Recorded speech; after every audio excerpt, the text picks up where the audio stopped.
The boardroom glass stretched floor-to-ceiling Manhattan, glittering 43 stories below. Diana Hartwell's fingers trembled against the iPad, 17 million views burning across its surface like radioactive fallout. CNN ticker scroll, AMR scroll, emergency red dishwasher, who saved senator as decorated army surgeon. Split screen left side showing a black man in surgical scrubs, heavy with metals, right side showing that same man in kitchen uniform, hand-shaped welt blooming across his cheek. William Hayes sat across Mahogany's 62 years of building legal fortifications for restaurants that served Kobe beef and contempt. His voice came measured, each syllable a nail. Ms. Hartwell, this federal civil rights lawsuit. It's one disgruntled employee. His hand moved to page 2. Department of Justice seal federal eagle watching with predatory patience. It's a Medal of Honor recipient who saved 31 soldiers while his wife died in the next room. And you struck him on camera. The room tilted. Diana's hand found Mahogany while everything else dissolved into pixels and consequences. The screen flickered. Cut to black. But how did we get here? 3 months earlier, Brooklyn wore October like a bruise. Ethan Cross climbed stairs to his third-floor apartment, no elevator, each step negotiating between knees and gravity. The rent notice clung to his door. Final notice. $850 due plus $240 late fee, 7 weeks behind. Inside the apartment held its breath. Eviction notices stacked on the counter, held down by a coffee mug Zuri had painted in 2nd grade. Her handprint small enough to break hearts. His phone showed truth in blue digital certainty, $47, $28. $47 between his daughter and the street. Therapy bill beneath the mug, past due, $700. Zuri's door stood half open, golden light spilling like hope learning to glow. She sat at her desk, legs in AFO braces propped on a pillow. Spastic diplegia, cerebral palsy, tight muscles. Weak control, $350 monthly to manage. Drawings covered her wall, superheroes in crayon, all the same man. Daddy the hero in careful 2nd grade print. The photograph on her nightstand caught lamplight. Sarah Cross in desert fatigues, helicopter blades blurred behind her, smile bright enough to forget the war. 8 years dead. Zuri had been 2. Ethan knocked softly. Zuri's head snapped up, gap-toothed smile breaking like sunrise. Daddy, you're home early.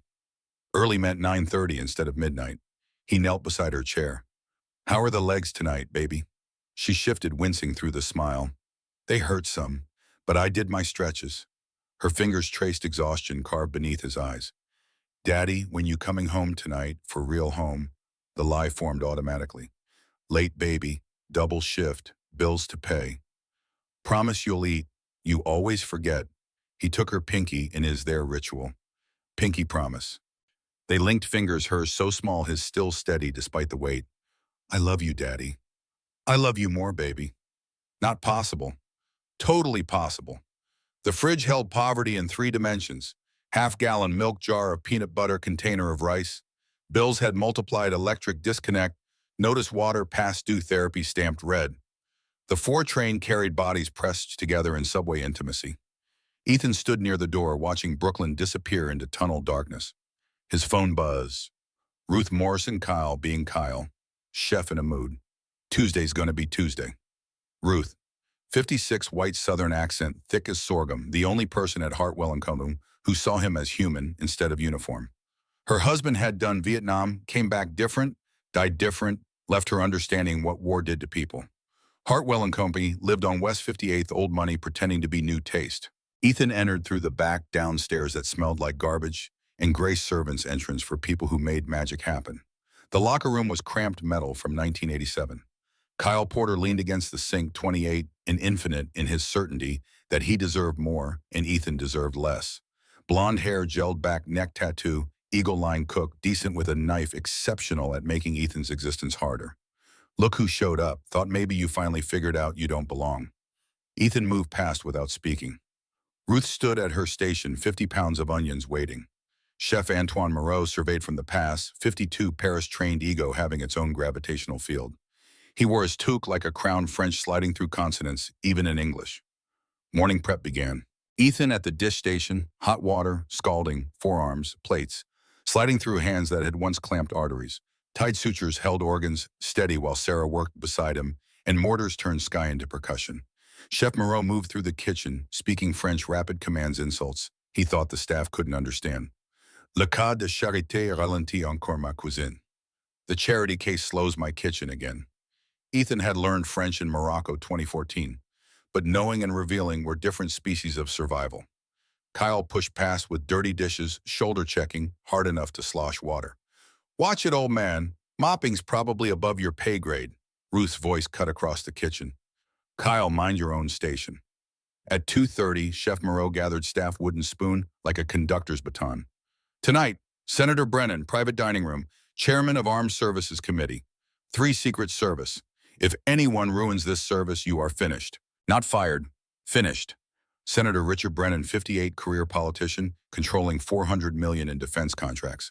Diana had planned this dinner for 6 weeks. Chef pointed at Kyle. The duck, if that sauce breaks, I end you. The spoon swung toward Ruth. Morrison, the lamb Wellington. Perfect. Brennan's favorite. And the spoon didn't point at Ethan. Dishwashers weren't people in kitchen geography. Diana appeared at 438 years old, Cornell MBA father's legacy on her shoulders like spine-bending weight. Charcoal suit mother's pearls trying not to break. Tonight is everything. Senator Brennan has influence we cannot afford to lose. Every plate perfect. This is my father's legacy. Her eyes swept the room, finding Ethan for half a second before sliding past. Invisible. Safe. Service began at 6. Scalloped duck entrees marching in careful procession. Ruth's lamb Wellington was 2 hours of work wrapped in puff pastry. Chef inspected, nodded once, sent it out with instructions approaching prayer. Ethan watched through the kitchen window. Senator Brennan cut lamb-chewed face arranging into careful neutrality. Then his hand went to his throat. Small at first, casual adjustment. But his other hand followed, both palms pressed against windpipe face, changing from neutral to confused to afraid in 3 seconds. Secret Service moved. First agent behind Brennan, arms around chest, hands clasped beneath sternum. Heimlich. Once. Twice. 3 times. Nothing. The obstruction stayed lodged. Brennan's face shifted, red to purple veins standing on forehead, eyes wide with drowning in air terror. He collapsed, knees hitting floor, body twitching, foam gathering at mouth corners. The agent's voice carried sharp. Call 911, Diana's response high and thin. They're 6 minutes out. The agent knelt, fingers on throat counting, pulse watching Brennan's face darken. He doesn't have 6 minutes. 90 seconds. Maybe. Ethan's body moved before his mind finished. 8 years of hiding, 8 years of being small and quiet, all dissolved between heartbeats. Kyle blocked the path. Where the hell you think? Ethan's voice came different, stripped of soft edges. Command voice. Colonel voice. Move. Now. Something in his eyes made Kyle step aside. The dining room was chaos and expensive linens. Brennan on floor, convulsing, foam streaking chin. Secret Service in defensive positions. Diana frozen. Other diners recording, because that's what people did, bore witness with cameras instead of action. Ethan dropped to his knees, hands moving to Brennan's throat before agents could process his presence. Sir, stop right there. Ethan didn't look up. Fingers palpated neck, feeling landmarks memorized 20 years ago. Thyroid cartilage. Cricoid cartilage. The depression between cricothyroid membrane. He's got 90 seconds of oxygen left. The obstruction's too deep. Heimlich can't reach. He needs surgical airway or he dies on your floor. The agent's hand went to his sidearm. Who the hell are you? Right now, the only person in this room who can save his life. I need a steak knife and a ballpoint pen. Now. Nobody moved. Seconds bled away. Brennan's face almost black, eyes rolling back. He dies in 45 seconds if I don't open an airway. Get me a knife and pen, or explain to his wife why you watched him suffocate. A waiter appeared with steak knife. Chef Moreau with expensive fountain pen. Ethan took both without looking up. Left hand stabilized Brennan's neck, thumb and middle finger bracketing thyroid cartilage. Right hand held knife blade, angled 30 degrees. The cut was clean, precise, horizontal across cricothyroid membrane. 2 centimeters, blood welled bright arterial red. Ethan disassembled the pen, removed ink cartridge, left hollow tube. Inserted into incision, angling down toward lungs. Air rushed in like ripping fabric. Brennan's chest rose. Face began transition from black to purple, to red to pink. Silence absolute. 40 people watching, blood-covered hands, watching Senator breathe, watching a dishwasher perform surgery where entrees cost $60. Brennan's eyes found Ethan's face, focusing slowly, trying to make sense. The words came at whisper. Who are you? Ethan sat back, knife still in hand, senator's blood cooling on fingers. Face arranged into careful neutrality, mask worn when survival meant being nobody. Nobody, sir. Just the dishwasher. He stood turned toward the kitchen, made it 3 steps before Diana blocked his path. Her face was white fury and fear competing. What the hell was that? He was choking. I performed a cricothyroidotomy. He's breathing. He'll live. You cut him. You cut a United States senator open with a steak knife in my dining room. He was dying. You're a dishwasher. A black dishwasher performing surgery on Senator Brennan. The words landed like grenades. A black dishwasher. He repeated it quietly, 3 words that indicted her more thoroughly than any response. Diana's face flushed. This isn't the street. This is Hartwell's. We have standards. The slap happened before Ethan saw it coming. Diana's palm across his face crack, echoing off marble. You're fired. Get out. My daughter's therapy is due tomorrow. Let me finish. Diana laughed. Should have thought about your daughter before playing surgeon. Security escorted him out. Kyle looked away. Chef studied shoes. Ruth cried silently. Someone had filmed everything. Anonymous kitchen worker. 2 videos uploading while Ethan walked through locker room. Video 1 surgery, 4.9 million views in 6 hours. Video 2 slap plus black dishwasher comment, 26 million views. Ruth found him changing pressed cash into his hand. $200 for Zuri's therapy. Ruth, I can't. My husband was Army, Vietnam. I know soldiers when I see them. The way you moved, the way your hands didn't shake. She pulled small notebook from apron. You're not the first she's fired. 6 names, all black men, all insubordination, all in 4 years. She pressed the notebook into his other hand. There's a pattern, Ethan. Somebody needs to see it. The apartment was dark when he arrived. Mrs. Hayes asleep on couch. He locked the door, checked twice, knowing locks wouldn't keep out what was coming. Zuri slept on her side, one hand under pillow. Her AFO braces beside bed, drawings on wall, catching street light, superheroes wearing his face. He sat on bed edge, watched her breathe. Each breath a miracle of biology and stubbornness, and Sarah's genetics refusing to quit. The photograph on nightstand watched him. Sarah in fatigue's helicopter behind her, smile that had made him believe maybe they'd both make it home. Ethan pulled out his phone. 41 missed calls had become 73. Numbers he didn't recognize, area codes across the country. One from Washington, D.C. that had called 6 times. One text stood out, sent from number with no name. Colonel Cross, we need to talk. The video reached the Pentagon. General Pierce sends his regards. He says Kandahar wasn't your fault. He never forgot what you did. The phone screen blurred. Ethan blinked, realized he was crying. Hadn't cried since Sarah's funeral. Pierce was alive. Pierce, who'd been 20 minutes from bleeding out shrapnel through liver. Pierce, who Ethan had operated on for 6 hours while mortars fell and Sarah worked beside him. Zuri stirred, eyes opening halfway. Daddy, you're home. Hey, baby, go back to sleep. But she was awake, sitting up, hands reaching for his face, finding swelling where Diana's slap had landed. Daddy, you're hurt. What happened? The lie formed but died. Someone hit me, sweetheart. Her eyes went wide. Who, I man? A woman I worked for, because I helped someone and she was afraid of what that meant. That's stupid. Despite everything, he smiled. Yeah, baby. Yeah, it is. Are we going to be okay? The question detonated in his chest. We're always going to be okay, so promise? He took her pinky, the ritual that had survived everything. Promise, pinky? Promise. They linked fingers, his larger but hers somehow stronger. I love you, Daddy. I love you more, baby. Not possible. Totally possible. She was asleep in minutes. Ethan sat longer, watching her breathe, trying to memorize this moment before everything changed. His phone lit up. Another call. Washington, D.C. Same number that had texted. The call went to voicemail. 30 seconds later, a text. Colonel Cross, this is Agent Garrett Stone, DOD. General Pierce is flying to New York tomorrow. There are children in Syria who need what you can do. Please call back. Syria, children, need. Outside, Brooklyn held its breath between midnight and tomorrow. Inside, Ethan sat in darkness and tried to remember who he'd been before Kandahar taught him that being good at saving lives meant watching the ones you couldn't save. But what Ethan didn't know, what he couldn't know, was that the video had reached more than the Pentagon. It had reached Diana Hartwell's board of directors, Senator Brennan's office, a lawyer named William Hayes who saw patterns in Ruth Morrison's 6 names, Thomas Hartwell's will, where a scholarship fund sat waiting for children of Army medical personnel, Zuri's name qualifying 3 years ago. And it had reached a three-star general who owed his life to the man he'd thought was dead, who was boarding a plane to New York with orders to bring Colonel Cross home. Tomorrow, everything would change. Tonight, a father sat in darkness and tried to believe his daughter when she said they'd be okay. Because sometimes the hardest thing to have faith in is yourself. Morning arrived with the cruelty of sunlight on open wounds. Ethan woke in the chair by the window, the neck stiff phone dead in his lap from the overnight bombardment of calls he'd ignored. Brooklyn stretched below him, awake and indifferent, garbage trucks grinding through their routes, commuters flooding subway stations. The city performing its daily resurrection without noticing one man's life had detonated.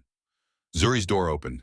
She emerged on her walker, still in pajamas, hair uncombed, moving with the careful deliberation of someone whose body required negotiation for every step.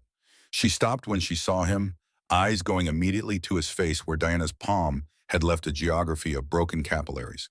The bruise had bloomed overnight, purple spreading into yellow at the edges, the kind of mark that announced violence even when you tried to hide it. Her voice came out small. "It's worse than last night." Ethan stood, joints protesting their night, in the chair and crossed to her. Knelt so their eyes were level. "It looks worse than it is, baby. Just some swelling. It'll heal." Her hand reached out, fingers hovering over the bruise without touching, as if contact might hurt him more. "Why did she hit you?" The question deserved truth. He was done with half answers and protective lies that protected nothing except his own cowardice. "Because I saved a man's life, and because I'm black, and because she was scared that a black man who washes dishes might be more than she wanted him to be." Zuri's face processed this with the terrible clarity of children who haven't learned yet that some truths are supposed to stay hidden. "That's not fair." "No, sweetheart, it's not." "Did you do something wrong?" The question landed like shrapnel, sharp and fragmenting. "I did what I knew how to do. I helped someone who was dying. The wrong part is that she punished me for it."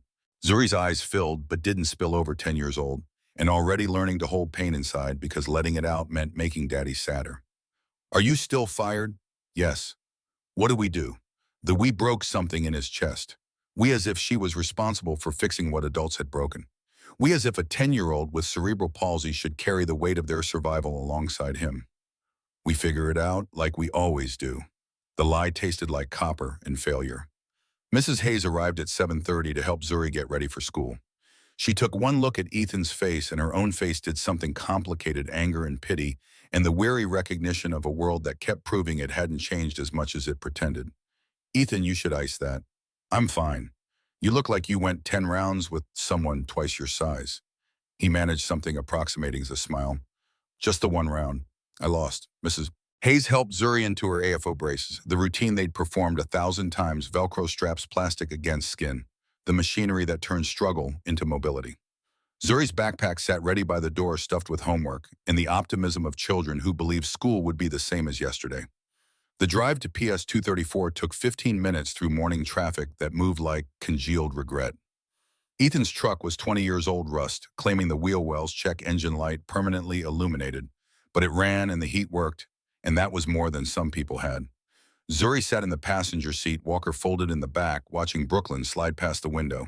She didn't ask about the videos, didn't mention the phone calls or the notifications, or the fact that her father's face was currently scrolling across millions of screens. 10 years old, and she already understood that some things were too big to fit into questions. The school drop-off lane was chaos as always. SUVs and minivans, parents rushing to get kids out and themselves to work, the automotive ballet of hurry and guilt. Ethan helped Zuri from the truck, Walker deployed backpack settled on her shoulders. She moved toward the entrance with her careful gait, each step a small victory over muscle tone that wanted to pull her legs together. A woman's voice cut through the morning noise, pitched loud enough to carry but pretending not to be meant for listening. "That's her. That's the girl whose father attacked the senator." Ethan turned. White woman, early 40s, yoga pants, an expensive jacket, the kind of casual wealth that costs $200 to look effortless. She stood with another parent, both of them watching Zuri with the expression people reserved for things they'd decided were dangerous. The second parent, equally wealthy, equally certain, nodded toward Ethan. "I saw the video. He cut the man open with a knife. In front of everyone." "Exactly. What kind of person does that? What kind of example is that for children?" Zuri had frozen midway to the entrance. Her head turned, face showing the moment she understood the words were about her father, about them. Ethan moved before thinking, crossing the space between his daughter and the women who'd decided their judgment was more important than her hearing. "Ma'am, I saved Senator Brennan's life. He was choking. I performed a medical procedure that kept him alive until the EMTs arrived." The first woman looked at him with the particular disdain of someone who'd never had to choose between dignity and necessity. "You assaulted a United States senator with a weapon, in a restaurant, on camera." "I saved his life with a surgical procedure I learned in the Army." "The Army doesn't make you a doctor." The second woman stepped closer, voice dropping to the register people used when they wanted to sound reasonable while saying unreasonable things. "Look, I'm sure you think you helped, but people like you, people from your background, you don't understand the consequences of violence." That child, she gestured toward Zuri, who stood motionless, Walker gripped so tight her knuckles had gone pale. "She shouldn't be around children who have appropriate role models. My daughter has been in class with her for 2 years, and I think it's time we considered whether that's the right environment." The words arranged themselves into meaning slowly, each one a small violence accumulating into eviction. "My daughter shouldn't be near your daughter. Your existence is contamination. Your blackness is threat." Ethan's hands curled into fists, then deliberately relaxed. 8 years of being small. 8 years of swallowing rage. 8 years of teaching Zuri that dignity meant not reacting, that surviving meant making yourself acceptable to people who would never accept you. But looking at his daughter's eye, watching tears start to track down her cheeks, seeing her try to be brave while strangers discussed her worth like she wasn't standing right there, something in him made a decision. His mouth followed. "My daughter belongs here as much as yours. She's never done anything except exist. If you have a problem with her father saving a man's life, that's your problem. Don't make it hers." He turned, walked to Zuri, picked her up despite his protesting back and her weight in the stairs. Carried her the rest of the way to the entrance, where a teacher waited with the expression of someone who'd seen this movie before and hated the ending. In the truck, Zuri's voice came out small and broken. "Daddy, why did she say I shouldn't be around other kids?" The question had no good answer. Only true ones, and truth wasn't always the same as good. "Because she's afraid, and afraid people say cruel things to feel less afraid." "But you helped someone. You saved him." "I know, baby." "Then why?" Her voice cracked, words dissolving into the kind of crying that came from understanding the world was unfair, but not understanding why. Ethan pulled over 3 blocks from school and held her while she sobbed. His phone buzzed continuously in the cup holder.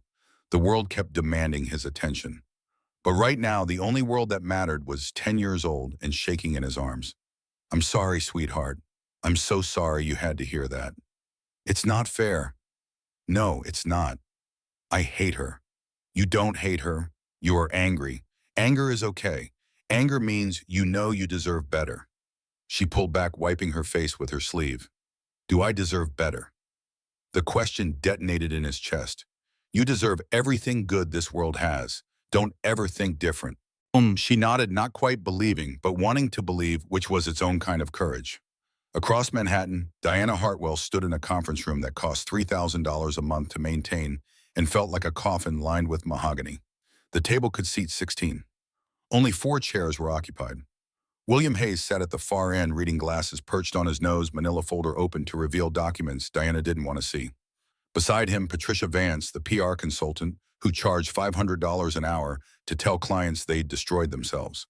The 4th chair held Marcus Donnelly, board representative, 68 years old, Thomas Hartwell's oldest friend, the man who'd been there when Diana was born and would be there when they fired her.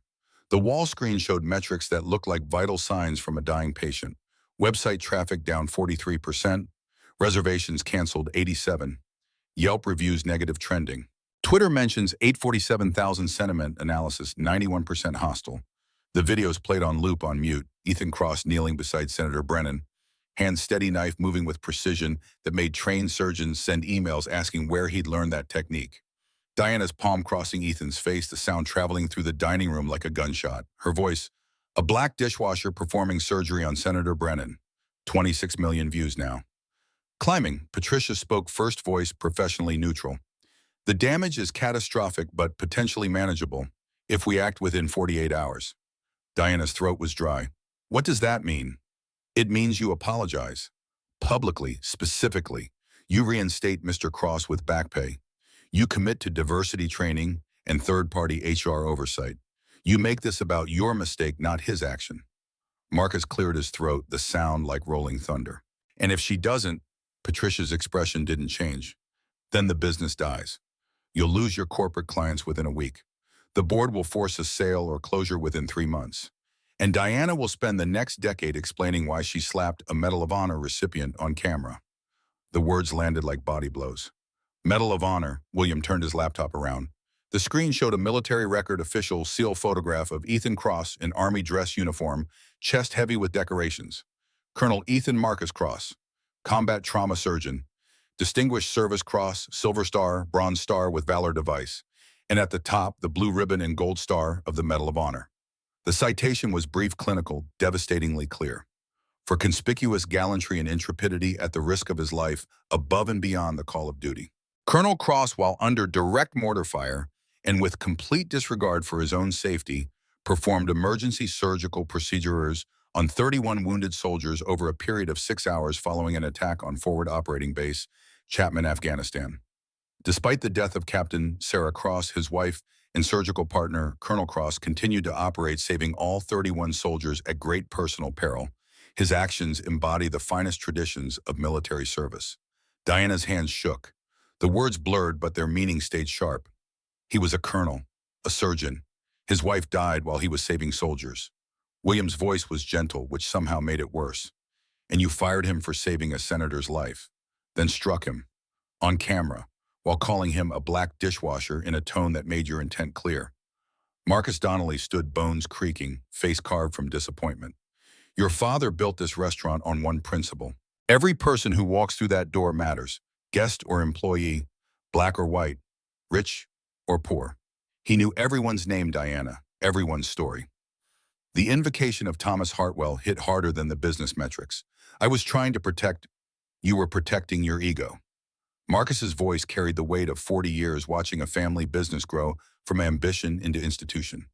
Thomas saved for 10 years to open this place. Worked 3 jobs. Your mother waited tables while pregnant with you. They built something that mattered. And you destroyed it because a black man made you feel small. That's not. Then what is it? Diana explained to me what was so threatening about a dishwasher saving a life that you had to hit him.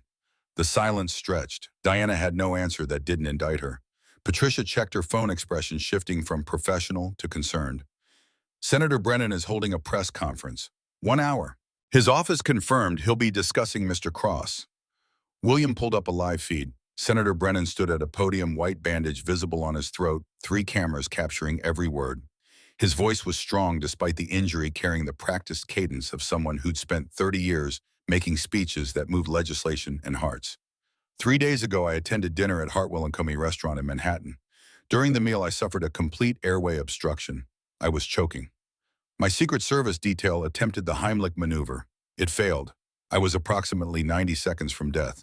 He paused, letting the cameras catch the bandage, the vulnerability, the reality of mortality. A man came out of the kitchen. Ethan Cross. He performed an emergency cricothyroidotomy using a steak knife and a ballpoint pen. He opened my airway. I am alive today because of his extraordinary skill and courage. Brennan's expression hardened. I have since learned that Mr. Cross is a retired Army colonel, a combat trauma surgeon, a Medal of Honor recipient who saved 31 soldiers while under direct fire, a man who served his country with distinction for 15 years. The senator's eyes found the camera, found America watching, found Diana across the distance. I have also learned that after saving my life, Mr. Cross was terminated from his employment, that he was struck by his employer, that he was humiliated in front of customers and staff. Brennan's voice dropped quiet, becoming more powerful than shouting. I don't know what motivated that response, but I know this. Ethan Cross is a hero. He deserves to be treated as one. And I will personally ensure that every resource available to my office is deployed to help him and his daughter. The feed cut to reporters shouting questions. Brennan ignored them, walking off camera, leaving the words hanging in the air like an indictment. Diana's phone buzzed. Text from the insurance company. Coverage review initiated. Do not make statements. Another from the restaurant's bank emergency meeting requested. A third from her mother, 2 words. Call me. Patricia stood gathering her materials. You have 24 hours to decide if you're apologizing or dying professionally. I'll send you a statement template. Use it or don't. But understand this is the last exit before you're radioactive. She left. Marcus followed, pausing at the door. Your father would be ashamed, Diana. Not disappointed, ashamed. The door closed. Diana sat alone with William in the wall screen, showing her reputation decomposing in real time. William's voice was careful. There's something else you should know. He pulled another document from his folder. Old paper yellowed at the edges, handwriting she recognized. Her father's will, Clause 17, page 43, the section about charitable giving. The Thomas Hartwell Scholarship Fund shall provide $60,000 annually to children of United States Army medical personnel, with preference given to children of combat medics and field surgeons. Said fund shall operate in perpetuity. William's finger traced to the next paragraph. This scholarship has been active since 2001. It's funded 32 students through college. Application is automatic for any qualifying family. Diana's throat closed. Zuri Cross qualified 3 years ago. Your father's fund would have covered her education, her medical expenses, everything. But the application was never submitted. Why not? Pride, shame. The same reasons people don't ask for help when they're drowning. William pulled another document. Older, 1998. Kuwait, emergency appendectomy. Patient Thomas Hartwell, civilian contractor. Surgeon Captain Ethan Cross. Your father almost died from a burst appendix. Captain Cross saved his life. The words rearranged Diana's understanding of reality. Ethan operated on my father. Saved his life. Your father wrote him a letter. It's in the estate files. William produced the letter, plastic sleeve protecting paper that had survived 26 years. The handwriting was shaky, post-surgical, but unmistakably her father's. Captain Cross, you saved my life today. I don't know how to repay that debt, but I will spend the rest of my life trying. If you or anyone you love ever needs help, find me. I owe you everything. Thomas Hartwell. Diana read it 3 times. Each time the irony cut deeper. Her father owed his life to Ethan Cross, had created a scholarship fund specifically designed to help people like Zuri, had built his restaurant on principles of dignity and respect, and Diana had fired the man who saved Thomas Hartwell's life, struck him for saving another life, called him a black dishwasher, like it was an insult instead of a job. The boardroom suddenly felt too small, air too thin, walls closing in with the weight of consequences she couldn't escape. William gathered his documents. I'll draft the apology. You'll deliver it. And Diana. He paused at the door, 62 years old and exhausted from watching people destroy themselves. Your father was complicated, generous and grateful, but also, he had blind spots. He never would have hired Ethan if he'd known who he was. The letter proves that. But he would have been horrified by what you did. The door closed. Diana sat alone with her father's letter and the understanding that she'd betrayed not just Ethan Cross, not just her employees, but the ghost of the man whose approval she'd spent 38 years chasing. The cemetery occupied 6 acres of Brooklyn green space, interrupting the city's grid like memory interrupting forward motion. Ethan parked near the east gate under oak trees old enough to have shaded mourners through 3 generations of grief. He'd been here 63 times in 8 years, once a month, sometimes more when the weight got heavy enough to need Sarah's silence. Her stone was simple. Black granite, modest-sized words chosen by a man too broken to be eloquent. Sarah Marie Cross, Captain United States Army, Nurse Corps, 1985-2016. Beloved wife and mother, she gave everything. Flowers sat in the stone vase, wilted from last month's visit. Ethan knelt, removed them, replaced them with fresh daisies, because Sarah had loved daisies, and the world had taught him that love persisted past death if you kept performing the rituals. The grass was damp from yesterday's rain. His knees soaked through, immediately cold, spreading into bone physical discomfort, grounding him against emotional disintegration. Hey, baby. His voice sounded strange in the open air, talking to stone and earth, and the idea that Sarah could somehow hear. I got fired. You'd probably say I had it coming, being stubborn. But I saved a man, Sarah, just like we used to, and they punished me for it. Wind moved through the oak leaves, sound like water over rocks, sound like Sarah's laugh when she thought he was being ridiculous. The Army wants me back. Syria this time. 57 children with blast injuries. Lead surgeon quit. They're dying and I could help. But I promised you. His voice cracked, words fragmenting. I promised I'd keep Zuri safe, that I'd give her a normal life, that I wouldn't leave her like you had to leave us. The stone offered no answers. Sarah had been good at questions, terrible at silence. 8 years dead, and he still expected her to tell him what to do. I don't know how to be both. The father she needs and the surgeon those kids need. You always knew. You just decide and make it work. But the admission cost him. I'm afraid, Sarah. Afraid of going back. Afraid of what I'll find in Syria. Afraid I can't do it anymore. Afraid I'll fail again. Memory surfaced unbidden visceral as the day had happened. Kandahar 2016 field hospital under mortar fire. 31 wounded soldiers, blood slicking the floor. Sarah beside him, running triage, both of them moving through caves with the practice choreography of people who'd saved lives in worse conditions. The building shook. Ceiling panels fell. Sarah screamed, not fear pain, shrapnel through the abdomen, arterial bleed, the kind of injury that gave you minutes if you were lucky. Ethan left the soldier on his table. Young kid 19, sucking chest wound, but stable enough to wait 30 seconds. He ran to Sarah, found her pressed against the wall, one hand on her stomach, blood streaming between her fingers. The words came out steady despite the horror. It's bad. I need you to... His hands were already moving, assessing, knowing before he touched her that this was the choice every combat medic dreaded. Her or them. The one you love or the many you serve. Sarah's eyes found his held steady despite the pain and the knowing. Save them first. That's an order. Sarah, her hand gripped his wrist, strength surprising for someone bleeding out. That's an order, Colonel. Save them. Then come back for me.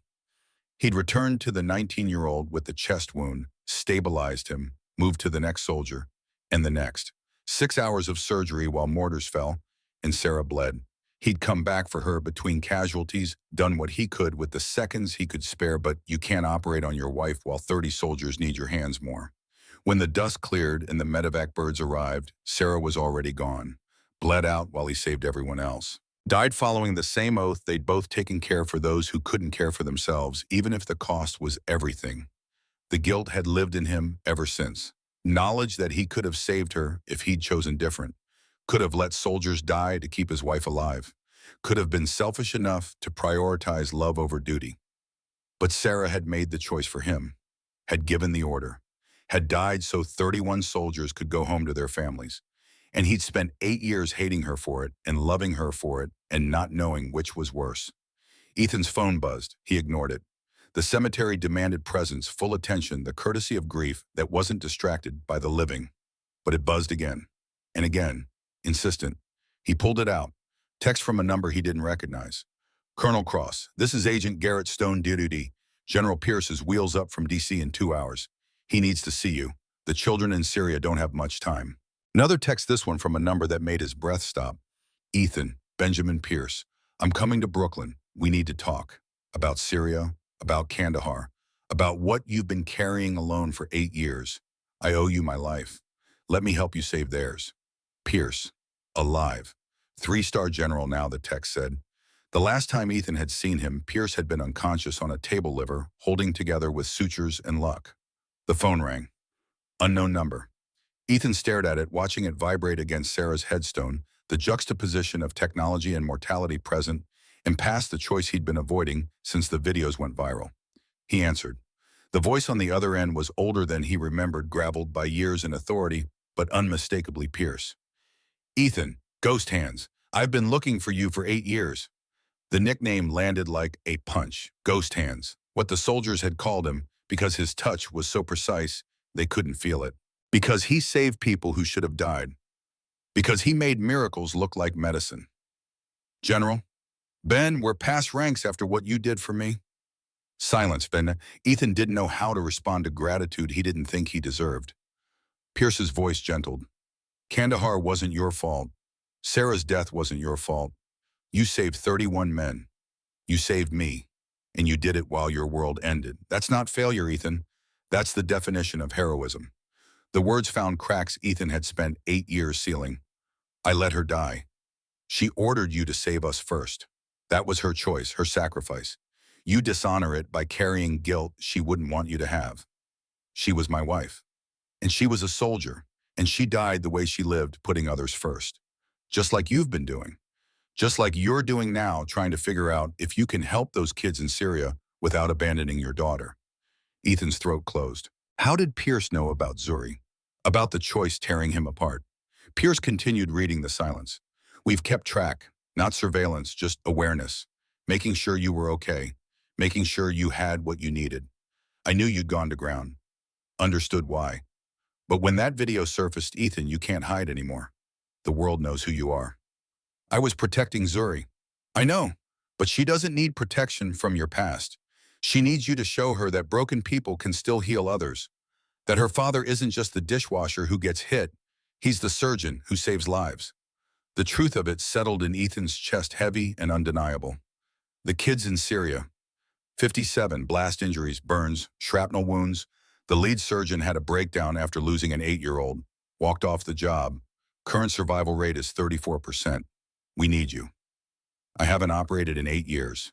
You performed a cricothyroidotomy with a steak knife 3 days ago. Your hands remember even if your head's forgotten. Ethan looked at Sarah's headstone, at her name carved in stone, at the dates that bracketed a life cut short. If I go, Zuri, we'll have full Secret Service protection. Best we have. And if anything happens to you, she'll be taken care of. Full benefits, college fund, everything. I'll sign it myself. I owe you my life, Ethan. Let me use it to protect your daughter while you save theirs. The offer hung in air that smelled like cut grass and rain and the particular loam of places where people buried their dead. I need to talk to Zuri first. Of course, I'm landing at Floyd Bennett Field at 1600 hours. 3 helicopters. Full deployment team.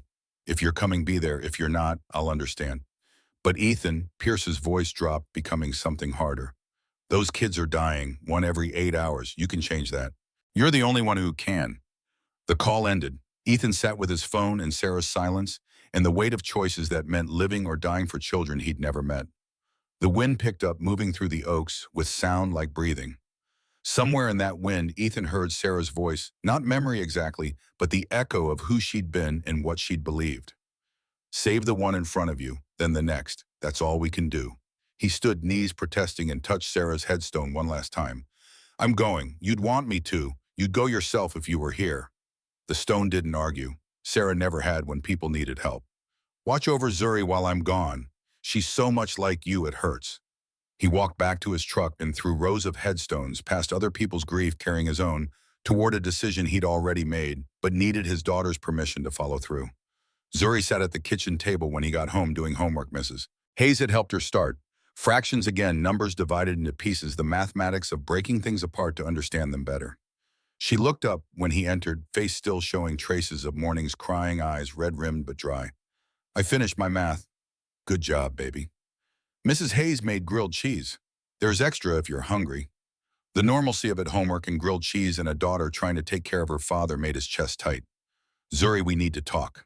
Her expression shifted at 10 years old, reading tone and understanding that we need to talk never preceded good news.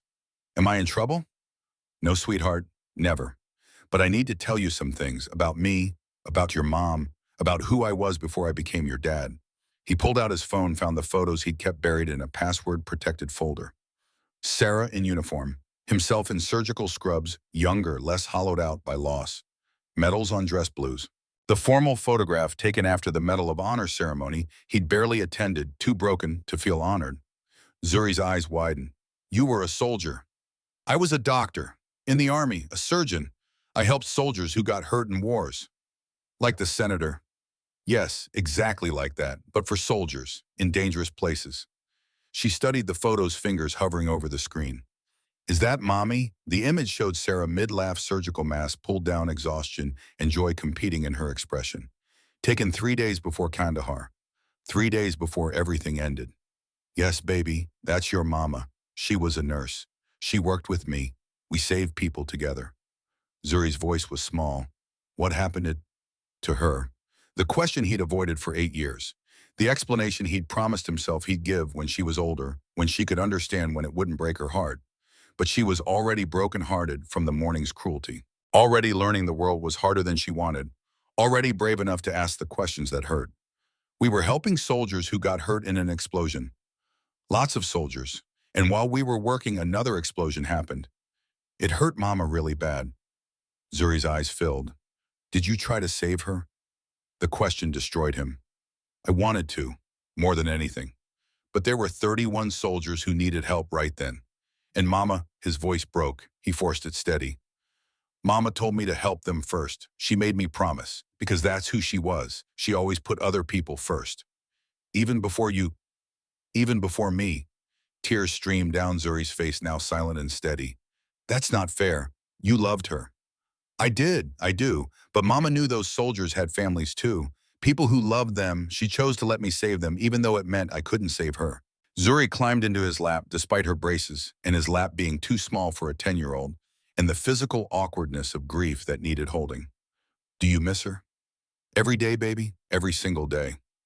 They sat like that holding each other, while Zuri cried for the mother she'd never known, and Ethan cried for the wife he'd lost and the 8 years of carrying this alone. When the tears slowed, Zuri pulled back, wiping her face.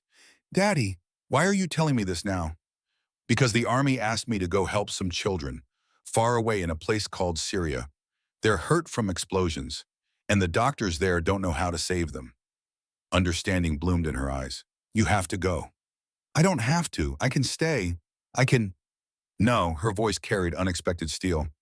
Mama would want you to go. I know she would. Baby, those kids are hurt. You can help, just like you helped the senator, just like you helped the soldiers. That's what you do, Daddy. The wisdom of it coming from a 10-year-old who could barely walk, who'd been told this morning she didn't belong around other children, who had every reason to beg him to stay, it shattered something in Ethan's chest. I'll be gone for 3 weeks, maybe more. You'll stay with Mrs. Hayes, and there'll be people watching the apartment keeping you safe. I'll be scared. Me too, sweetheart. But you'll go anyway. If you say it's okay.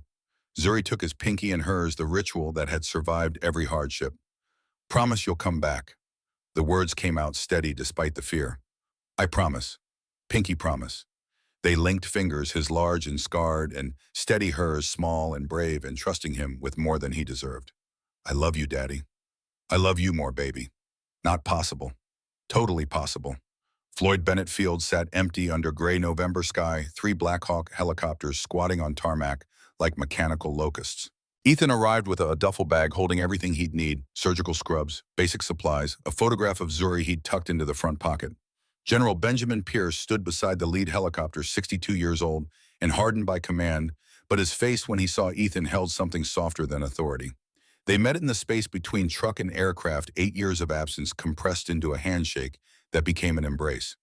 Ghost hands, you're alive. Barely some days.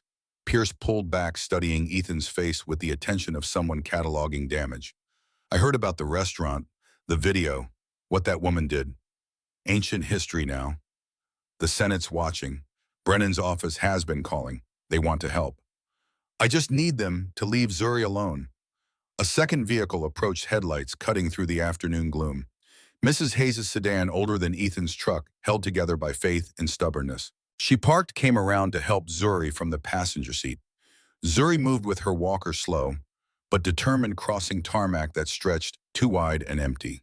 She wore her favorite purple jacket, the one with flowers embroidered on the sleeves, and her face held the particular bravery of children who'd decided to be strong even though strong hurt.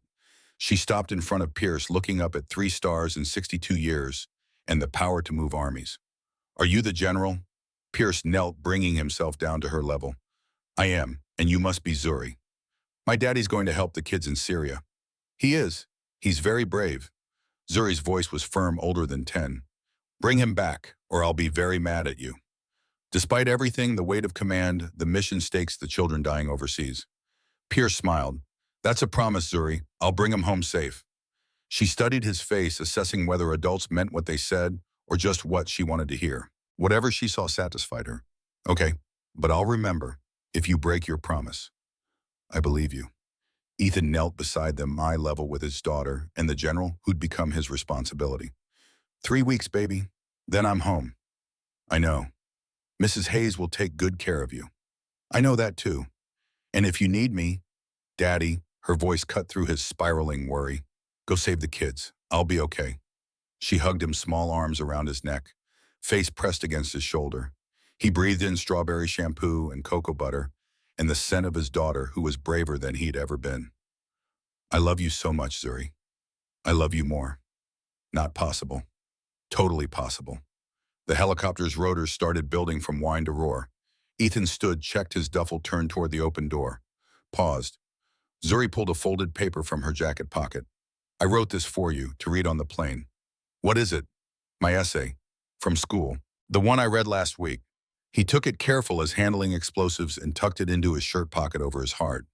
The helicopter lifted Brooklyn, falling away below Zuri, getting smaller, but never disappearing her purple jacket, a point of color in the gray afternoon until distance made her invisible. Ethan unfolded the essay, careful despite the vibration and wind, and read his daughter's handwriting, explaining who she thought he was. My Daddy the Superhero by Zuri Cross. My daddy washes dishes. People think that's all he does, but I know the truth. My daddy's hands are magic. They fix things. They make pain go away. They saved a man's life when everyone else was too scared. My mommy died when I was little, but daddy never gave up. He works hard every single day. He tries even when things are really hard. Sometimes I hear him cry at night, but in the morning he always smiles for me. He makes me breakfast. He helps me with my braces. He tells me I'm beautiful even though my legs don't work right. That's what heroes do. They keep trying even when they're sad. They help people even when people are mean to them. They save lives because that's who they are inside. I don't care if people call my daddy a dishwasher. He's my superhero, and I love him bigger than the sky. The words blurred. Ethan folded the paper, pressed it against his chest, and looked out at clouds that stretched to Syria and children he'd never met who needed what his hands could do. Pierce sat across from him, headset on, watching. Ethan's voice came through the intercom. Let's go save some lives. Pierce nodded. Welcome back, Ghost Hands. The world's been waiting. The helicopter climbed higher, carrying Ethan Cross toward a war zone and away from his daughter, and into the space where his past and future collided with the kind of force that reshaped everything it touched. Below, Brooklyn held his daughter in his apartment in 8 years of hiding. Above, somewhere past the clouds, children were dying. And in the space between, a man who'd spent 8 years being invisible remembered what it felt like to matter. The flight back from Syria took 14 hours, refueling in Germany, crossing the Atlantic, while Ethan slept in fits between turbulence and the muscle memory of surgical precision that wouldn't let his mind rest. 3 weeks compressed into dreams, children's faces, blood on tile floors, the weight of decisions measured in grams of tissue, and milliliters of blood loss. The mission report sat in his duffel, stamped confidential, despite most of the world not caring about 57 Syrian children until their deaths could be weaponized for political theater. Ethan had read them twice during the flight, the numbers arranging themselves into a ledger of salvation and failure. Patients treated 57, survived 51, lost. 89% survival rate in a field hospital with intermittent power and supplies rationed like prayer. The report from Dr. Joanna Blake, the British surgeon who'd stayed when others evacuated, noted in clinical language what the numbers meant. Colonel Cross's techniques represent a significant advancement in combat trauma protocols. Recommend immediate integration into field training. The 6 who died had names Ethan would carry forever. Infant heir, 8 months, too much internal damage. Boy, 14 sepsis that antibiotics couldn't touch. Girl, 5 cardiac arrest post-op despite 20 minutes of compressions. 3 others, each death its own country of guilt that Ethan would visit in quiet moments for the rest of his life. But 51 children breathed because his hands remembered what his mind had tried to forget. The Black Hawk descended toward Floyd Bennett Field at dawn, November light, washing Brooklyn in shades of gray and gold. Ethan pressed his face to the window, searching the tarmac for the purple jacket that meant everything. She stood between Mrs. Hayes and 2 Secret Service agents whose presence made the whole scene surreal. Zuri Cross, 10 years old, no walker visible, standing on her own 2 feet, with determination carved into every muscle, fighting spasticity. The helicopter touched down. Rotors wound down from scream to whine to silence. Ethan grabbed his duffel and stepped onto American soil, feeling like a ghost returning to haunt his own life. Zuri took 3 steps forward, unassisted, slow, shaky, her legs wanting to scissor together, but her will forcing them straight. 3 steps that shouldn't have been possible in 3 weeks. 3 steps that represented hours of physical therapy and pain, and a 10-year-old's promise to herself that when Daddy came home, she'd be standing. The 4th step failed. Her knee buckled. She started to fall. Ethan dropped the duffel and ran, catching her before she hit tarmac, pulling her against his chest, with the fierce gratitude of a man who'd just spent 3 weeks saving other people's children while trusting strangers to protect his own. Her voice came out muffled against his jacket. I practiced every day. Mrs. Hayes helped. I wanted to surprise you. The words cracked something in his chest that had been holding together through sheer will. You did, baby. God, you did. She pulled back, gap-toothed smile breaking across her face. Did you save them, the kids in Syria? Most of them, 51 out of 57. Her face fell fractionally. What about the other 6? The question came from a child who understood that numbers represented lives, that statistics had faces, that math could break your heart. I couldn't save them. I tried, but sometimes trying isn't enough. Zuri's arms tightened around his neck. But you saved 51. That's 51 kids who get to go home. The simple math of it, addition over subtraction, lives saved outweighing lives lost, came from a worldview Ethan had forgotten how to access. Zuri saw the victory. He saw the failure. Maybe truth lived somewhere between. Mrs. Hayes approached Southern Grace, wrapped around exhaustion. Welcome home, Ethan. She's been counting days like a prisoner. Thank you for pay. Don't thank me. That child is a joy even when she's being stubborn. General Pierce materialized from the second helicopter, uniform crisp, despite 14 hours in the air, 3 stars catching morning light. Colonel Cross, well done. The reports are exceptional. Just did the job, sir. The job was supposed to be impossible. You made it routine.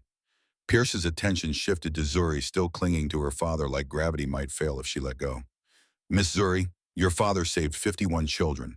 Because of him, 51 families get to keep their kids. Zuri's voice was small but fierce. You promised to bring him back. Thank you for keeping your promise. Something in Pierce's expression softened the general, becoming briefly human. You're welcome. And Zuri, your father is the bravest man I know. You should be very proud. I am, always. The drive back to Brooklyn happened in silence. Mrs. Hayes at the wheel, Zuri pressed against Ethan's side, his arm around her shoulders. The city scrolled past, unchanged, same streets, same buildings, same indifference to individual suffering or triumph. 3 weeks ago, he'd left as a dishwasher, fired for saving a life. Now he returned as what Colonel Cross Ghost Hands, the man whose face still populated 17 million screens. His phone had accumulated 473 messages during the Syria deployment. He'd ignored them all, focused on the immediate crisis of children bleeding out faster than he could suture. But now stopped at a red light on Flatbush Avenue, curiosity made him scroll through the notifications. Senator Brennan's office, 6 calls. William Hayes, the lawyer, 12. Diana Hartwell, 23, increasing in frequency and desperation. News outlets, bloggers, people claiming to be childhood friends he'd never met. And one message sent yesterday that made his breath stop. Mr. Cross, this is William Hayes, legal counsel. Senator Brennan has requested a private meeting to discuss the events at Hartwell and Company. Ms. Hartwell has asked to attend. The senator believes a resolution can be reached that serves everyone's interests. Please respond at your earliest convenience. Ethan deleted it without responding. Resolution. As if what happened could be resolved through meetings and carefully worded statements. As if Diana's palm across his face could be negotiated away. As if humiliation had an expiration date. But a second message followed the first, sent 2 hours later. Mr. Cross, Senator Brennan is prepared to offer significant support for Zuri's medical care and education in exchange for your attendance. Please consider, this could change everything for your daughter. The manipulation was elegant. Use Zuri as leverage, make refusing about denying her opportunities, frame compliance as fatherhood. Ethan's hands tightened on the phone until the screen protested. Zuri noticed small and perceptive. Daddy, you okay? He forced his hands to relax. Just tired, baby. Long flight. You're lying. 10 years old and she could read him better than he could read himself. Someone wants me to go to a meeting about what happened at the restaurant. The lady who hit you. Yes. Zuri's face hardened, childhood innocence colliding with the reality that forgiveness wasn't automatic. Do you have to go? I don't know yet. What does she want? The question had weight. What did Diana want? Absolution, protection from consequences. The chance to perform contrition publicly enough to salvage her reputation. I think she wants to apologize. Do you want her to? Ethan considered. Did he want Diana's apology? Or did he want her to carry the weight of what she'd done, let it reshape her the way Sarah's death had reshaped him, let consequence be the teacher, since empathy had failed? I don't know, sweetheart, but sometimes people need to say they're sorry even when sorry doesn't fix anything. Zuri processed this with the seriousness of someone learning that the world operated on rules more complicated than fairness.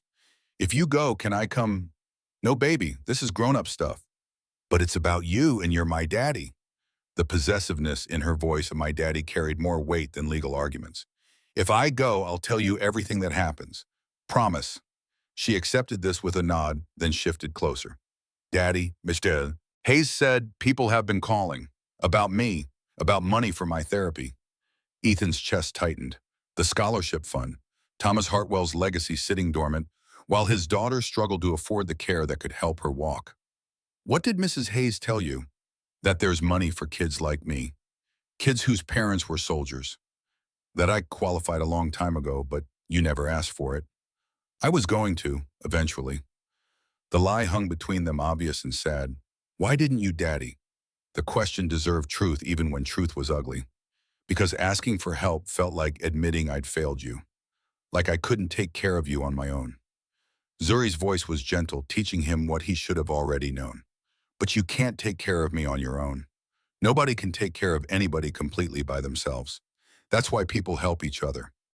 The wisdom of it coming from someone who'd spent 10 years needing more help than most shattered the pride that had kept him from applying for support Zuri had earned through his service.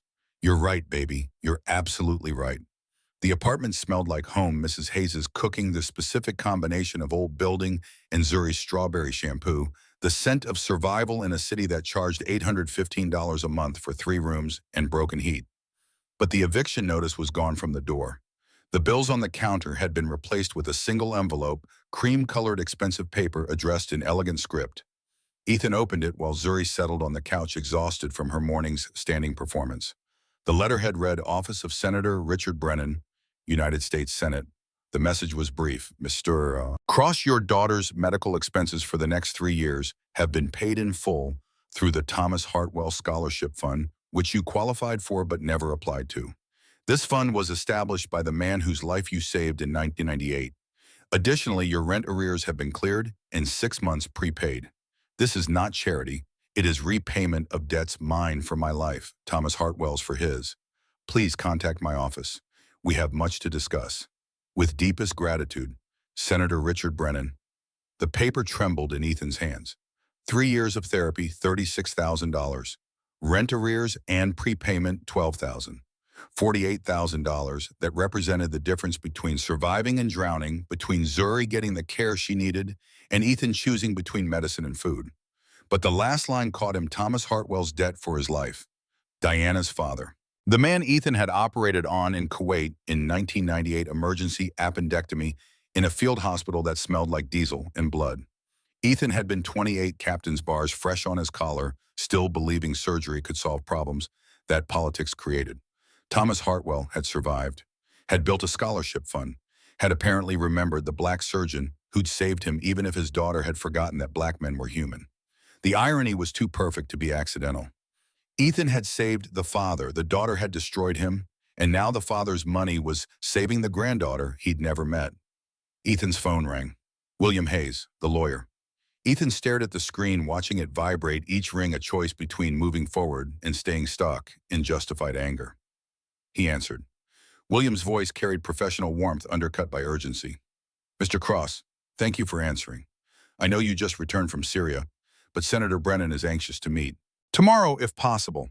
His office, Capitol Hill. I'm not flying to Washington. Then we'll come to you. Senator Brennan, myself, and Ms. Hartwell. She's requested the opportunity to speak with you. I don't want to see her.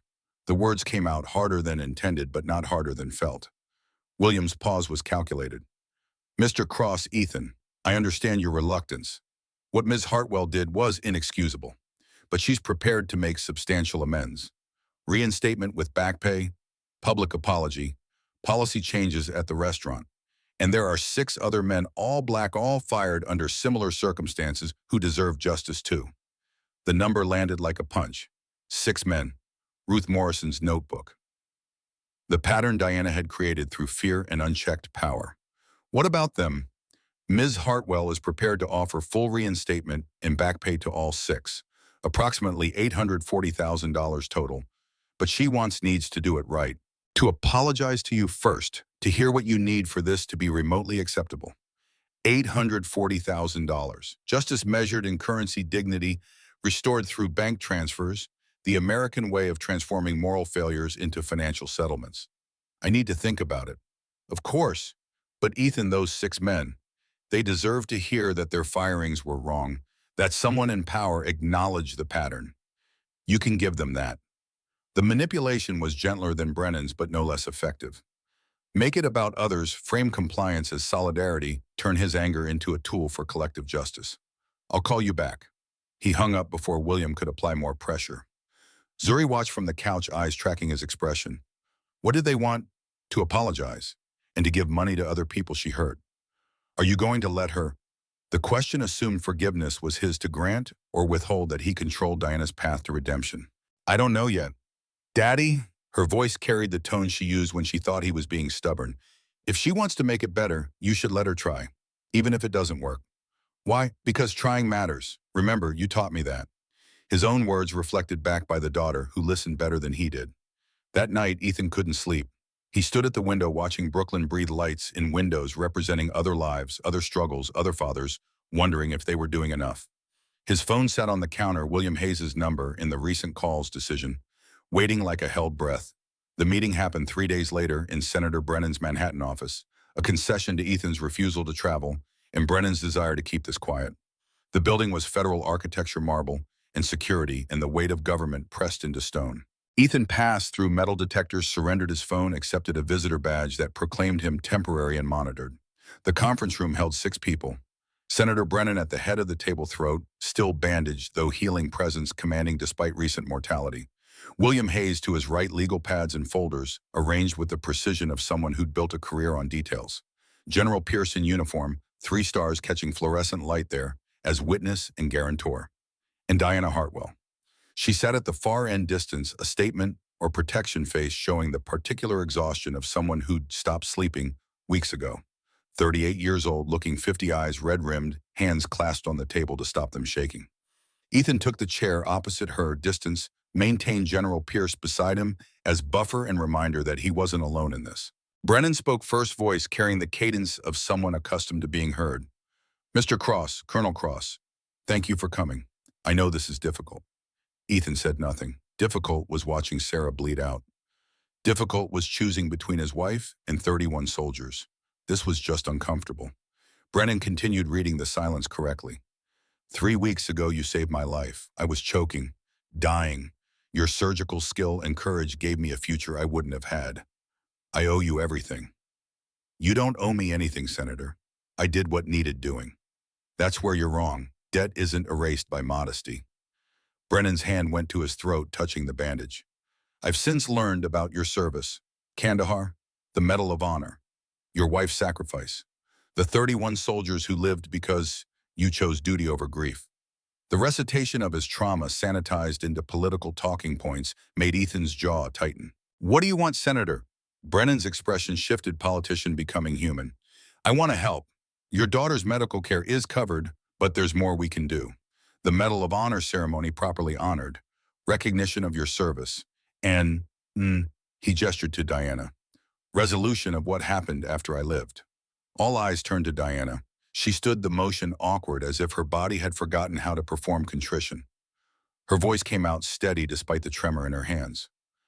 Mr. Cross, Ethan, I don't have words for what I did. Firing you was wrong. Striking you was unconscionable. Calling you a black dishwasher revealed something ugly in me that I didn't want to see. She paused, breathed, continued. My father built Hartwell and Company on principles I betrayed. Every person matters, he used to say, from the chef to the dishwasher. Especially the dishwasher, because without them, nothing works. Her voice cracked. I learned after firing you that you saved my father's life in 1998. Kuwait, emergency surgery. He wrote you a letter saying he owed you everything. He created a scholarship fund for children of Army medical personnel because of what you did for him. Diana's eyes filled, but she didn't look away. My father's life was saved by a black Army surgeon. And when that same surgeon saved another life in my restaurant, I repaid the debt by destroying him. Silence filled the room, heavy as judgment. I can't undo what I did, but I can commit to change. I've resigned as CEO. The restaurant is transitioning to employee ownership. 6 men I fired, all black, all for reasons that were pretexts for discrimination, are being offered reinstatement and full back pay. She pulled a folder from her briefcase, slid it across the table. $840,000. The amount owed to you and the other 6 for wrongful termination and lost wages. Ethan opened the folder. Spreadsheet. Names: Marcus Williams, Darnell Foster, Jerome Patterson, Tyrell Jones, Isaiah Brooks, Andre Mitchell. Each line item showed years of service, termination date, calculated back pay. His own line showed 12 weeks termination date circled in red. Diana continued, voice strengthening. I'm also establishing a foundation with William's help, the Cross Hartwell Medical Initiative, emergency medical training for underserved communities, $5 million initial funding from my father's insurance settlement. She met Ethan's eyes directly, no flinching. I don't expect forgiveness. I don't deserve it. But I'm asking for the chance to prove that people can change. That fear doesn't have to be permanent. That someone who was wrong can become better. The speech was practiced, but not insincere, rehearsed, but genuine, the kind of apology that came from actual reckoning rather than public relations. Ethan looked at the numbers. $840,000. $5 million more for the foundation. Money transforming violence into opportunity currency, attempting to purchase what couldn't be bought. His voice came out quiet. What about Ruth Morrison? Diana blinked, not expecting the question. The prep cook. What about her? She's worked for you for 12 years, $12 an hour, never promoted, never given a chance. She documented everything, the 6 men, the pattern, the discrimination. She risked her job to give me that information. Understanding bloomed on Diana's face. What do you want me to do? Make her general manager. Give her the salary and respect she's earned. Put her in charge of the changes you're promising. Diana turned to William, who nodded. Done. Ruth Morrison becomes GM effective immediately. Salary commensurate with position. Ethan pushed the folder back across the table. Keep the back pay for the others. I don't need it. But those 6 men, Marcus Darnell, Jerome Tyrell, Isaiah Andre, they get every penny. And you apologize to them personally, not through lawyers, face to face. You tell them what you told me. I will, I promise. And the foundation. I'll help run it. But we do it right, not a vanity project. Real training, real impact, real change. Diana's face showed relief and something harder to name, gratitude maybe, or the beginnings of respect. Yes, whatever you think is right. Senator Brennan leaned forward. Colonel Cross, there's one more matter, the Medal of Honor ceremony. You received the medal 8 years ago, but the formal presentation was minimal. You were not in a place to be honored properly. The understatement was charitable. Ethan had attended the ceremony in D.C. 3 weeks after Sarah's funeral, mind hollowed out by grief, accepting the medal, with the mechanical compliance of someone who'd stopped caring whether he lived or died. The president wants to do it right. White House ceremony, full honors, your daughter in attendance, national recognition of what you did in Kandahar and what you've done since. The thought of Zuri at the White House, seeing her father honored instead of humiliated, watching power acknowledge worth instead of denying it, something in Ethan's chest loosened. When March, 6 months, gives us time to organize properly. Gives you time to establish the foundation, see the changes at Hartwell and Company. Know this is real. Ethan looked at Diana. 6 months. I'll watch what you do. If the changes are real, if Ruth gets promoted, if those 6 men are made whole, then we'll call this resolved. And if I fail, then I'll tell the world exactly who you are. And this time I won't be quiet about it. The threat landed clean, no malice, just consequence. Diana nodded. Fair enough. The meeting ended with handshakes, formal and strange sealing agreements that couldn't repair damage but might prevent future harm. Ethan left with General Pierce, the two of them walking through Manhattan afternoon that smelled like autumn and exhaust. Pierce's voice was thoughtful. You could have demanded more. Your own restaurant. Damages beyond back pay. You had leverage. I don't want to own her. I want her to be better. That's generous considering what she did. Not generous, practical. Revenge doesn't help the next black man who needs a job. Change does. 6 months collapsed into montage. Ethan watched from calculated distance as Diana dismantled the empire her father built and rebuilt it on different principles. Ruth Morrison became general manager of Hartwell and Company, 56 years old, finally getting the authority she'd earned through decades of competence and grace. The kitchen staff changed. Chef Moreau retired to France, replaced by a woman from Chicago who'd worked her way from line cook to executive chef at 3 Michelin-starred restaurants. Kyle Porter was fired for the racism he'd never bothered to hide, replaced by a recent culinary school graduate who happened to be from Senegal. The 6 men who'd been wrongfully terminated received letters, phone calls, meetings. Marcus Williams, Darnell Foster, Jerome Patterson, Tyrell Jones, Isaiah Brooks, Andre Mitchell. Each one got Diana's personal apology and a check that represented years of lost wages. 3 accepted reinstatement. 3 declined, but took the money and the acknowledgement that they'd been wronged. The Cross-Hartwell Medical Initiative launched in April 5 months after the meeting. The first class had 120 students, EMTs, paramedics, community health workers, people who'd been told they weren't smart enough or qualified enough or whatever enough to save lives. Ethan taught them the techniques he'd developed in Kandahar and refined in Syria. How to stop bleeding with limited supplies. How to manage airways in chaos. How to make decisions when every option was bad, but doing nothing was worse. Ruth Morrison attended the graduation ceremony, standing in the back, watching Ethan present each student with a challenge coin bearing Sarah's image and the inscription, "For the ones who keep trying." She approached him afterward, Southern dignity wrapped around emotion. "Your wife would be proud of the foundation, of you, of how you turned what Diana did into something good." Ethan accepted this with a nod. "She'd probably say I should have done it years ago, that I wasted the time being angry when I could have been helping. Anger has its place, but you're right, she'd want the helping." Ruth pulled an envelope from her purse. "From Diana. She wanted you to have it before the White House ceremony." The envelope was thick, expensive paper containing a single document and a photograph. The photograph showed Thomas Hartwell, younger Kuwait, 1998, standing beside a hospital bed. In the bed, a man in bandages barely visible. On the back, Thomas's handwriting, "The surgeon who saved my life. Captain Ethan Cross. I owe him everything." The document was the scholarship fund paperwork, Zuri's name, highlighted approval dated 3 years ago. "She wanted you to know your daughter has always qualified, that her father's debt was recognized even when Diana didn't see it." Ethan studied Thomas Hartwell's face in the photograph of trying to reconcile the man who'd created a scholarship fund with the man whose restaurant had fired 6 black employees in 4 years. People were complicated, grateful and racist, generous and blind, capable of building something beautiful and something ugly simultaneously. Maybe that was the point. People weren't monuments or villains. They were contradictions, learning slowly or not learning at all. The White House ceremony happened on a Tuesday in May spring, turning D.C. green and tourists clogging the streets around 1600 Pennsylvania Avenue. Ethan wore his army dress, blues medals arranged in precise rows, the weight of recognition literal across his chest. Zuri sat front row, purple dress, hair, braided by Mrs. Hayes Walker, folded beside her chair, because she'd been practicing standing and could manage 10 minutes now without support. Her face glowed with the particular pride of children seeing parents honored instead of diminished. General Pierce sat beside her, 3 stars and 62 years of service, there as witness to what Kandahar had cost and Syria had proven.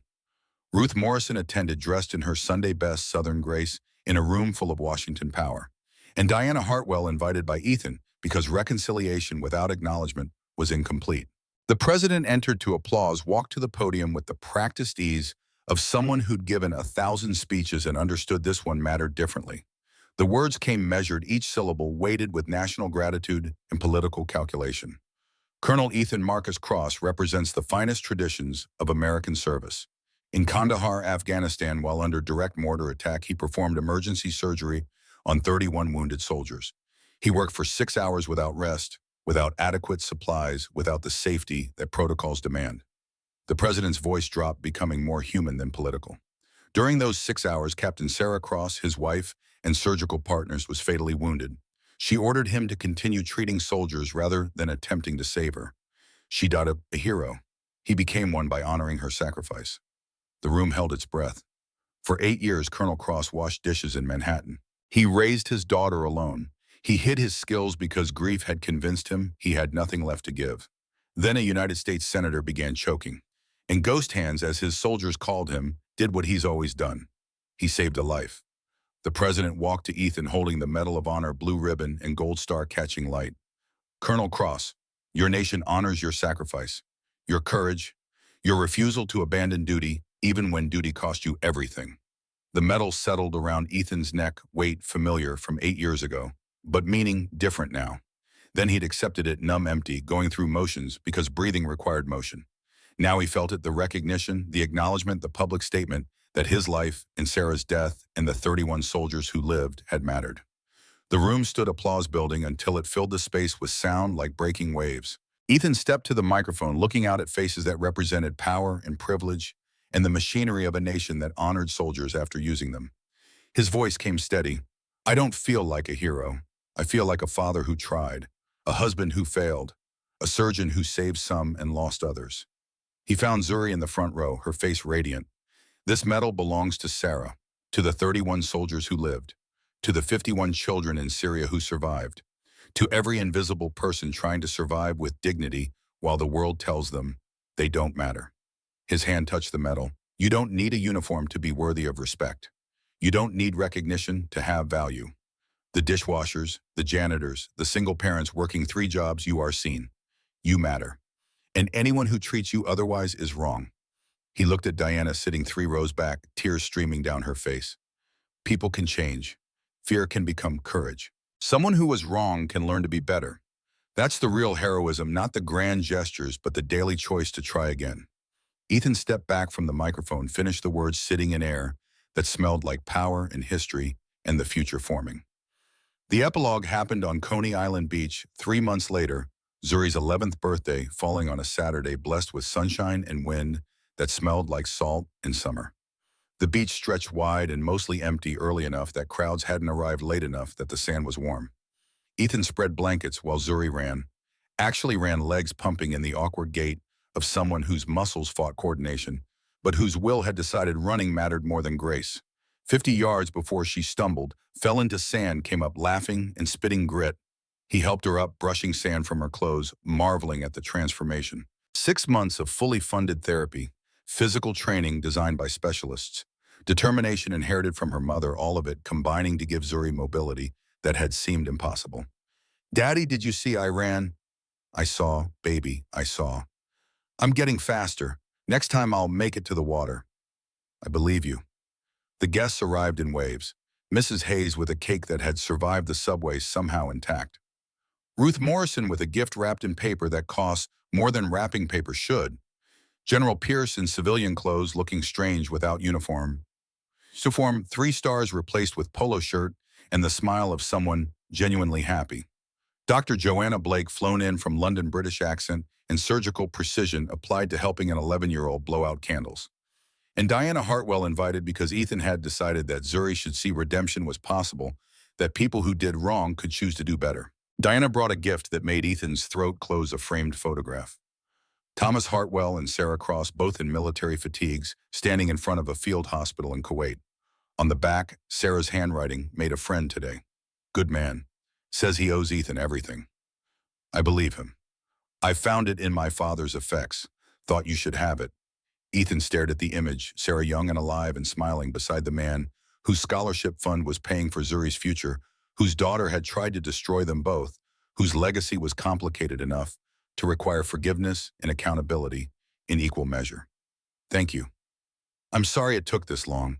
Sorry for everything it took to get here. I know. They stood in awkward silence, the space between them still carrying weight, but less burden damage acknowledged, if not erased. Zuri called from the water's edge. Daddy, come see. He excused himself. Crossed sand that held warmth from sun, and time found his daughter pointing at waves with the excitement of someone discovering ocean for the first time, even though she'd been here before. It's so big, Daddy. Bigger than anything. That's because it is. The ocean doesn't end. It just keeps going. She thought about this, face serious. Like trying, it just keeps going even when it's hard. The metaphor was more profound than she knew. Exactly like that baby. They stood together watching waves, father and daughter survivor, and hope incarnate until Ruth called them back for cake and presents in the rituals of birthdays that meant someone had survived another year. Later, after cake, after presents, after Zuri Hayadari had exhausted herself running and fallen asleep on the blanket, Ethan's phone buzzed with an email. The sender was listed as Omar Rashid, Syrian Refugee Services. The message was brief, translated from Arabic, carrying the weight of distance and gratitude. Dr. Cross walked today. 52 steps without the walker. My mother cried with joy. You told me broken things can heal. I did not believe you, but today I walked and I believe. Thank you for not giving up on me. I will not give up either. Your friend Omar. Ethan read it twice, 3 times, showing it to General Pierce, who nodded with the satisfaction of someone who'd known ghost hands would save that kid. 51 children lived, and they're living well. Because of you. Because I remembered what Sarah taught me. Save the one in front of you, then the next. That's all any of us can do. The sun descended toward horizon, painting Brooklyn gold and orange, the kind of light that made everything beautiful, even if beautiful was temporary. Zuri woke from her nap groggy and content, crawling into Ethan's lap, despite being too big for laps. Daddy. Yeah, baby. Pinky promise you'll always be here. The request came often enough to be ritual security blanket made of linked fingers. Always, Pinky promise. They hooked Pinky's, his large and scarred from years of surgery, hers small and perfect and stronger than anatomy should allow. I love you, Daddy. I love you more, baby. Not possible. Totally possible. She settled against his chest, breathing evening air, watching the ocean perform its eternal return. Ethan pulled out his phone, opened the photos, found one last image. The Foundation's first graduating class, 120 people holding certificates and challenge coins, faces showing the particular pride of people told they weren't good enough and proving the world wrong. The statistics scrolled beneath the image, impact measured in numbers because numbers convinced people who didn't believe in stories. 51 children saved in Syria, 91% survival rate.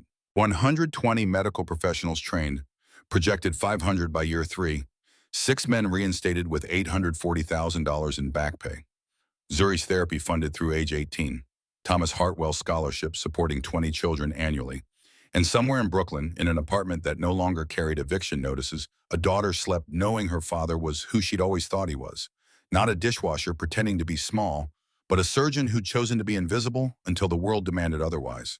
The waves rolled in constant and unbothered by human drama, and Ethan Cross held his daughter and watched the sun set on a life that had broken apart and reassembled into something different but whole. Not better exactly, just honest, just real. He'd saved 51 children in Syria, 31 soldiers in Kandahar, 1 senator in Manhattan, 6 employees through forcing Diana to acknowledge her wrongs. But the person he'd really saved, the one who mattered most, was the girl sleeping in his arms, who believed her daddy was a superhero even when he was just a man trying his best. And maybe that was enough. Maybe trying was always enough. The ocean agreed, rolling forward, pulling back, continuing forever.